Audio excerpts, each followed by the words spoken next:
السلام عليكم ورحمة الله وبركاته. محاك عصب ورك عيارة ورينتا ورك عيارة انجلين وحينكو سلام وسلامة السلام. السلام عليكم ورحمة الله وبركاته. أصحابي هدي أجنالك أكمل إهات حاسرتا لايك شير جري هدي أنا وقع صبتها كم كلوز تو مي ماشي جدود وحكيك تعدان جنبل الكفرو لايك صار سين شير جري هذا ما سنتا وحا ما أنت جاري 200 and above subscribers only 2 days أكو جاري إن شاء الله تتكاس جارسين وحكم إذا ناجح حسين جني فران عباس جناني دول ويني دول حسن ولا شي قالي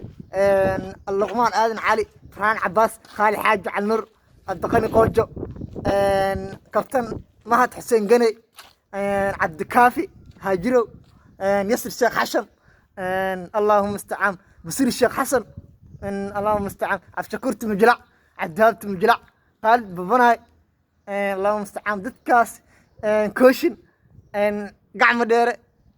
ديني لما انتي waxaa ilaa aad amaasintay waxa igliseen 200 ana above subscribers laba maalin bas ay igliseen 4 days waxa raa ina igliseen 1k ana above ina gaarsiisan insha Allah 4 days waana awoodaan waana gaarsiin doontiin qof walba 200 igu share gareey waa gaaraya wararka sports waxa ka cusub kooxda kubadda cagta Carbeedka ee Manchester City ayaa xalay ka badisay kooxda kubadda Aston Villa waxayna ku garaacday 2 gool iyo hal kooxda kubadda cagta Manchester City waxa u hartay kaliya 8 dhibcood si ugu guuleysto horyaalka waxaa soo daba heesay kooxda dhigada ee diriskiina ee Manchester United ee shaqamada cascas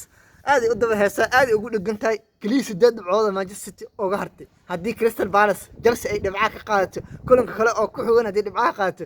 Manchester City are the winners of 2021 and 2021 ayada ku guuleysanaysa koobka ayadan qaadayso laakiin hadii Chelsea iyo Crystal Palace ugu dhago Manchester United qaadi doonto saacadiya Manchester United waa dhaarsan sanadkan ciyaar ma gasho waa koobka ugu dhow ee qaadi kara Manchester United Europa League waa qaadi kartaa Arsenal ku haysto Premier League FA Cup waa laga tiray